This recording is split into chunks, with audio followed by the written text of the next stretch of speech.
When you install software on Linux, you are not just dropping an app onto a machine the way many people first learned on other operating systems, because Linux treats software as part of a bigger ecosystem that must stay consistent.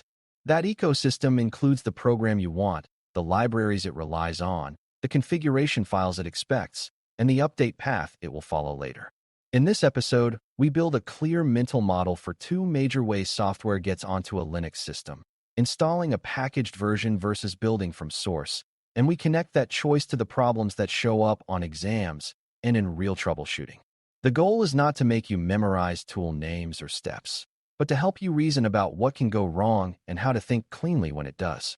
Once you see software installation as a dependency story plus a trust story, the choices start to feel less mysterious and a lot more predictable. Before we continue, a quick note. This audio course is a companion to our course companion books. The first book is about the exam and provides detailed information on how to pass it best. The second book is a Kindle-only ebook that contains 1,000 flashcards that can be used on your mobile device or Kindle. Check them both out at cyberauthor.me in the Bare Metal Study Guide series. A package is best understood as a curated, pre-built unit of software that is meant to fit into a distribution's rules for where files go and how updates should work. It usually comes with metadata, which is information about what the software needs, what it provides, and what else it might conflict with. That metadata is not just nice to have, because it is how the system can make decisions without you having to be an expert in every library and component. When you install a package, you are accepting a promise that someone else has already compiled the program, tested it with the distribution standards, and declared which dependencies are required. That does not mean packages are perfect, but it does mean they are designed to cooperate with the system's update and removal mechanisms. For beginners, the most important takeaway is that packages are built to be managed, not just installed. Source installation is the opposite approach in spirit, even when the end result is the same program running on the machine. Source code is the human-readable form of the program, and building from source means transforming that code into machine instructions that your computer can run. This can be appealing because it feels direct, flexible, and customizable, especially when you want a specific version or a particular feature. The trade-off is that the system loses some of the structured knowledge it normally relies on, because your build process may not integrate neatly with the distribution's packaging database. You can still be disciplined and safe when building from source, but you have to supply that discipline yourself rather than relying on the distribution's packaging ecosystem. For exam thinking, source builds often show up as a way to get newer features, but they also introduce complexity in tracking, updating, and rolling back changes. Dependencies are the central concept that connects both approaches, and they are often misunderstood as just extra stuff that gets installed. A dependency is any other component that a program needs in order to work correctly, and that can include libraries, helper programs, shared data files, or even services that must exist on the system. Most modern software is not a single monolith, because developers reuse common building blocks, which saves time and can improve security when those blocks are updated. The downside is that every dependency becomes a link in the chain, and a chain is only as strong as its weakest link. This is why people talk about dependency trees or dependency graphs, because one program depends on many things, and those things depend on other things. If you picture a web of requirements rather than a single list, you are much closer to how Linux actually experiences software. Conflicts happen when two pieces of software cannot comfortably share the same system resources, and the reasons can be more subtle than they first appear. Sometimes the conflict is simple, like two packages trying to place a different file in the exact same location.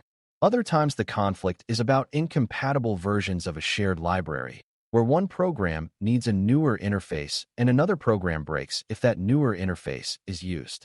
Conflicts can also be about services and ports, where two applications try to perform the same role or listen for the same kind of traffic. What makes conflicts feel tricky is that the error often appears far away from the original decision, like an application failing to start after an unrelated update. From a learning perspective, it helps to treat conflicts as mismatched expectations, where software assumes a certain environment but finds a different one. Once you stop taking conflicts personally, they become a solvable consistency problem. Packages reduce dependency and conflict pain by making the dependency story explicit and letting the package manager act like a referee. When the system knows what each package needs and what it provides, it can refuse to install combinations that are likely to break each other. It can also select compatible versions of dependencies, or at least warn you when a choice forces a major change. This is part of why distributions can provide a stable experience, because they are not just shipping software, they are shipping a set of software that is expected to work together. That stability comes with a cost, because the version you want might not be the version the distribution maintains, and the distribution might prioritize consistency over being the newest. For the exam mindset, a package-based install usually implies easier updates and easier removal, which directly relates to rollback thinking later. The more the system understands about what was installed, the more cleanly it can unwind it. Building from source tends to push the dependency problem back onto you, even if you do not notice it at first. The build process itself usually needs development tools and headers, which are special files used to compile programs against libraries. Those requirements are also dependencies, but they are build-time dependencies rather than runtime dependencies, and beginners often forget that difference.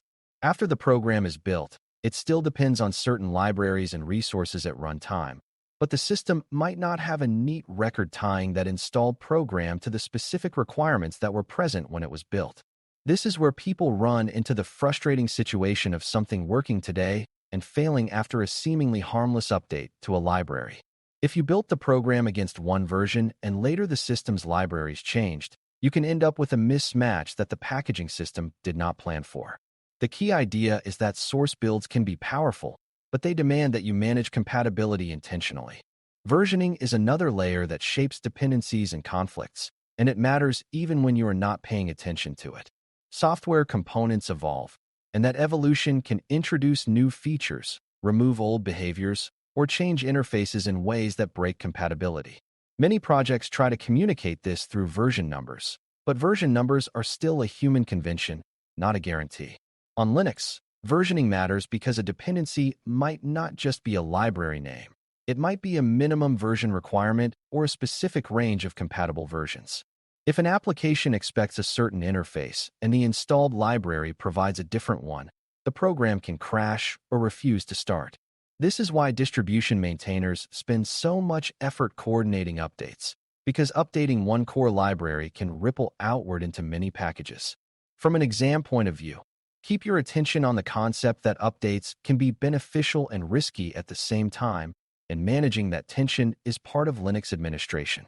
Trust is the quiet partner in this discussion, because where software comes from changes what you should assume about it. Packages from official repositories are typically signed and curated, which means there is a chain of accountability and a process that tries to reduce tampering. That does not eliminate all risk, but it changes the baseline, because you are not downloading random artifacts from unknown places.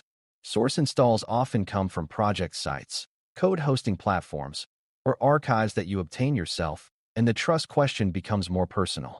You have to evaluate whether the source is authentic, whether it has been modified, and whether you can verify its integrity.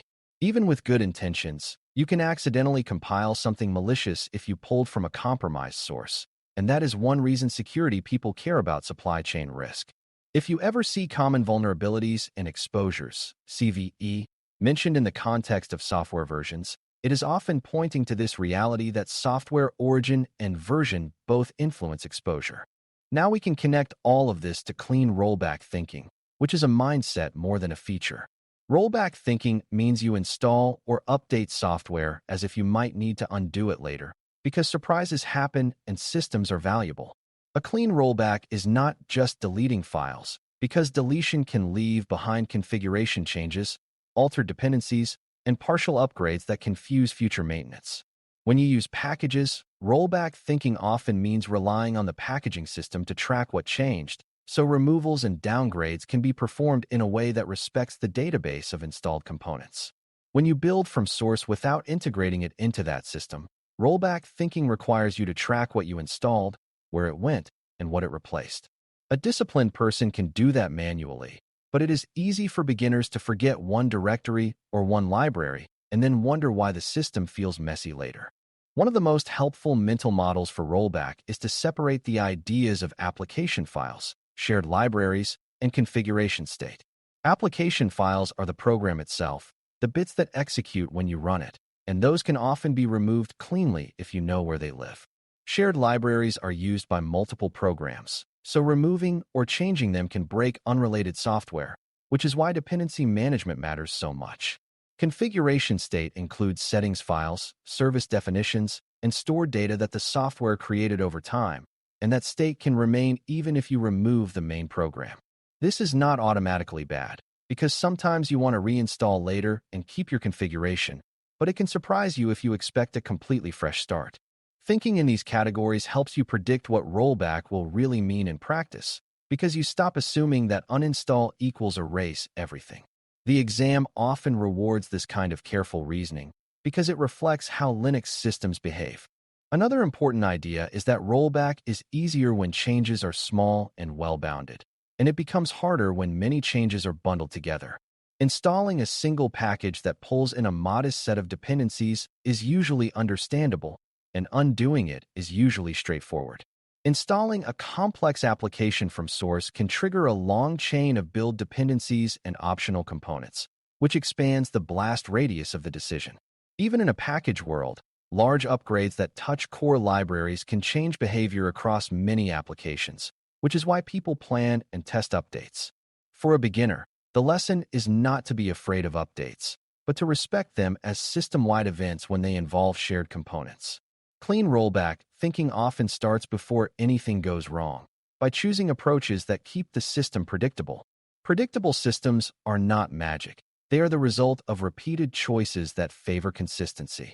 When conflicts do happen, a calm troubleshooting approach starts with recognizing whether the conflict is about files, versions, or expectations.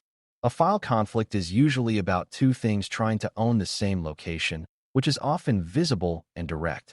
A version conflict is about compatibility, and it often appears as a program that suddenly cannot find a library or cannot use an interface it expects. An expectation conflict is subtler, like an application assuming a certain configuration layout, a certain service existing, or a certain default behavior that changed after an update. Packages tend to handle file ownership and declared dependency versions more transparently, while source builds can create expectation conflicts because the install locations and defaults may not match the distribution's norms. The moment you identify the type of conflict, your options become clearer because you can decide whether the solution is to align versions, isolate the software, or revert to a known good set. This is exactly the kind of reasoning that makes exam questions feel less like trivia. To bring this together, the big idea is that package installs and source installs are not just different ways to get software, they represent different contracts with your system. Packages are a contract that says the distribution will track, update, and remove software in a coordinated way, and you benefit from that coordination in dependency handling and rollback cleanliness. Source builds are a contract that says you want flexibility and direct control, but you accept more responsibility for tracking dependencies, preventing conflicts, and reversing changes. Dependencies are the connecting tissue, conflicts are the symptoms of inconsistency, and rollback thinking is the discipline that keeps a system recoverable when reality does not match your plan. If you keep asking yourself what the system will know about this install later, you will make better choices without needing to memorize a long list of rules. That habit is what turns software management from stressful guesswork into a set of predictable trade-offs you can explain and defend. Thanks for listening. For more audio courses, daily newsletters, and more, please visit baremetalcyber.com.